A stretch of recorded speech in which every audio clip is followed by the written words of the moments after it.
यहाँ अहमदपुर शर्किया में भी यौम आज़ादी का दिन जोशो जज्बे से मनाया जा रहा है। चौक अब्बासिया के मकाम पर जूस कॉर्नर पॉइंट पर रश लग गया। दुकानदार भी खुश दिखाई देते हैं। मजीद जानते हैं हमारे नुमाइंदे इमरान अकबर से। जी इमरान, बताइएगा। हाँ जी बिल्कुल, 14 अगस्त का दिन बहुत ही जोश खरोश से अहमदपुर शर्किया में मनाया जा रहा है। मुल्क भर में देखा जाए तो गहमा गहमी हमें नजर आ रही है।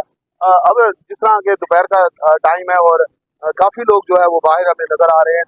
जूस पॉइंट्स पर अच्छे रश हमें देखने को मिल रहा है। इस वक्त आसिफ भाई भी मौजूद है, उनसे जानेंगे आसिफ भाई काम कैसा चल रहा है और 14 अगस्त आपने कैसे जो है इंजॉय किया और रात की जो आतिशबाजी थी उस हवाले से भी बताइएगा। अल्हम्दुलिल्लाह जी, सबसे पहले 14 अगस्त मुबारक सब भाइयों को, दोस्तों को। तो अहमदपुर शर्किया में बड़ी जोश और जोश से 14 अगस्त मनाई गई है। तो तारीख में पहली दफ़ा इतनी आतिशबाजी assistant commissioner Ahmadpur Sharqia, CO साहब और खुर्रम साहब, ये तीनों की मेहरबानी से ये चौक सजाए गए हैं और अहमदपुर को रौनकें दी गई हैं। और आज तक ऐसे नहीं हुआ 14 अगस्त में इतनी आतिशबाजी, इतनी लाइटिंग, इतनी डेकोरेशन।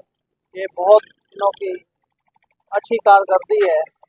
इस वक्त राजी तहसील पेश की जा रही है और अगर अगर दिखाया जाए तो हमारे चौक अब्बासिया, मेरा कैमरामैन दिखाएगा आपको, बहुत ही प्यारा सजाया हुआ है। और रात के वक्त जो है जिस तरह की कुमकुमों से इसकी रोशनी जो है आवेदा होती है और आतिशबाजी का मुजाहरा जिस तरह गुज़िश्ता रात किया गया था, रात को किया गया था, वो भी आला मिसाल है। इस वक्त असिस्टेंट कमिश्नर अहमदपुर शर्किया और CO साहब जो है वो फरूख साहब और उनके साथ साथ जो है खुर्रम साहब की भी बात की जा रही है। शहरी जो है इस 14 अगस्त में खुश दिखाई दे रहे हैं जी।